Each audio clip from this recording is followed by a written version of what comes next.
Today, we are diving deep into the smartphone's iron grip on our lives. For almost 20 years, this little device has been the undisputed king of our digital world.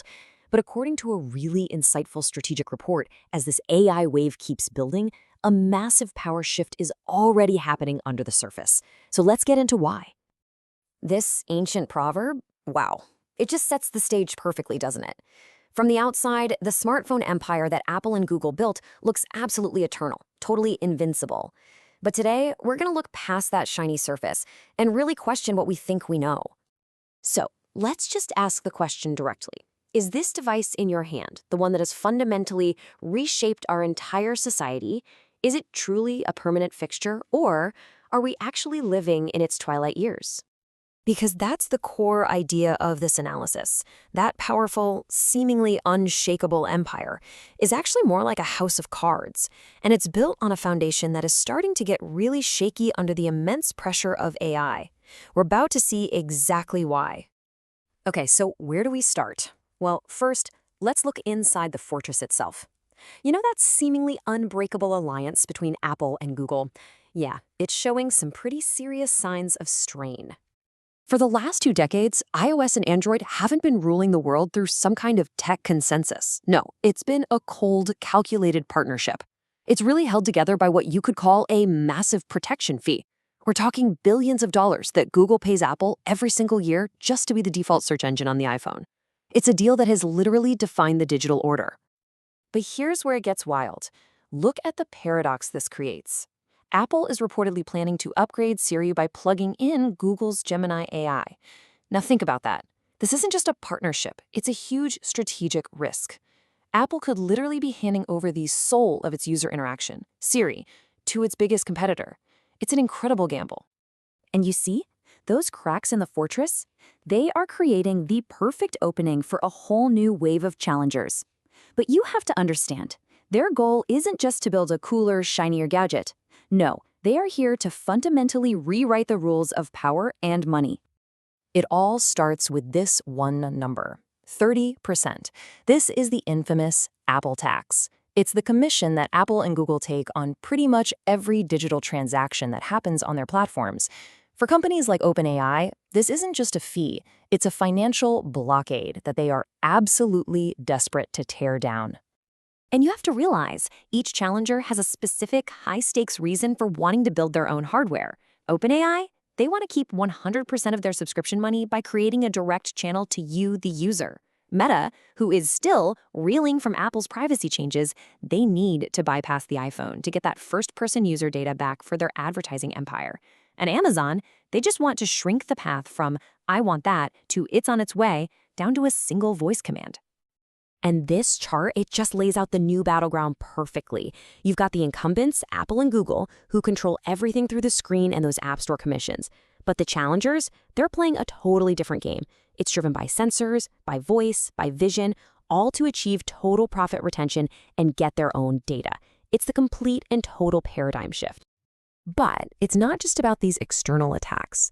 There are also these invisible economic forces that are kind of hollowing out the smartphone's dominance from the inside. This is what's known as the hardware squeeze. The first sign is pretty obvious. People are just buying fewer phones. We're seeing global shipments fall, which tells us the market is saturated. The era of explosive growth, driven by exciting new features year after year, it's over. The hardware itself is just becoming a commodity. But here's where it gets really painful for the people who make these phones. $70. That is how much the cost of a standard 12-gigabyte memory chip has jumped in just 15 months. And you might be asking why. Well, it's because the massive data centers needed to power this whole AI revolution are gobbling up the global supply, and that is violently squeezing the profit margins on the very hardware we hold in our hands. And this leads to a critical power shift in the global supply chain. See, in the past, Apple was the undisputed king at the factories, the foundries like TSMC. They were always first in line. But now, the high-profit AI chips that NVIDIA designs are way more lucrative to produce. A single advanced AI chip can actually generate more profit than a whole box of iPhone chips.